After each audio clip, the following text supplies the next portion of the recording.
चले बार दोस्तों, हम अगले वीडियो में अपने बारे में पाठ सीखा था, उसका स्व अध्ययन दूसरे वीडियो में करना है। तो चलो बाળકો, આપણે અત્યારે મહામારી રોગમાંથી પસાર થઈ રહ્યા છે તેના વિશે ધ્યાન રાખવાનું છે। તો તમને વારંવાર વિડીયોમાં અમે સૂચના આપીએ છીએ, તો તે પ્રમાણે તમે ધ્યાન રાખજો। હવે સ્વાધ્યાય મેં શું કહ્યું છે? સહી જોડ બનાવીએ તો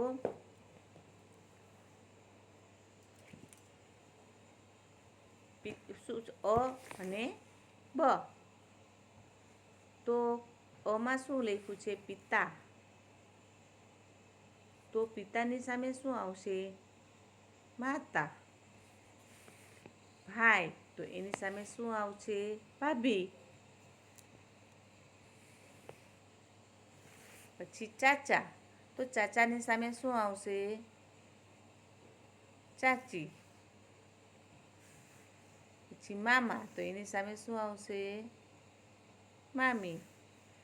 દાદા, તો એની સામે શું આવશે? दादी।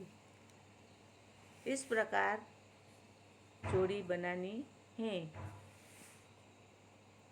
अब प्रश्न दूसरा, कोष्ठ में से उचित शब्द चुनकर वाक्य पूर्ण कीजिए। अरुणा चौथी कक्षा में खाली जग्या है, तो एनी हमें शू आवशे? पढ़ती। नीचे सीधी लीटी आवती है। पढ़ती हैं। पछी लड़का खेल रहे हैं।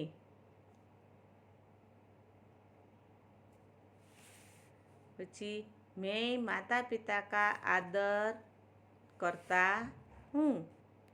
खाली जग्या है, तो खाली जग्या में शू आवशे? करता हूँ। अब प्रश्न 3, कोष्टक में से उचित शब्द चुनकर खाली जगह भरिए। तो पहली खाली जग्या लड़की हूँ, तो एमा क्या? मैं। पछी दूसरा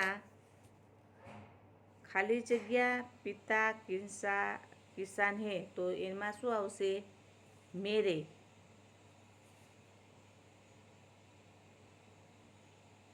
पछी खाली जग्या मेरी, खाली जग्या माता घरकाम करती है, मेरी। खाली जग्या खेलना अच्छा लगता है, मुझे।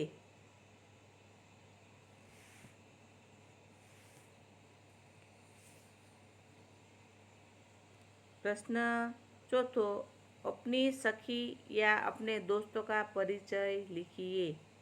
तो अपनी सखी और अपनी दोस्त नो परिचय लखवानो छे। पछी हमारे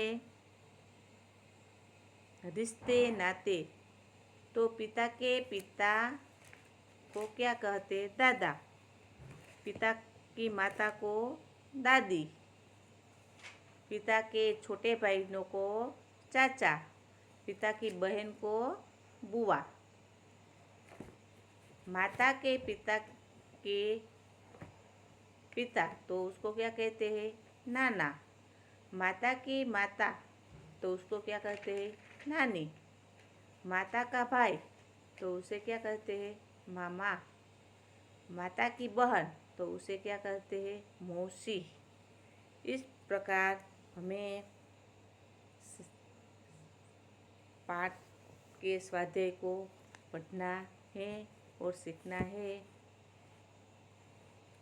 तो दोस्तों, ये सारे अभ्यास लिखना और पढ़ना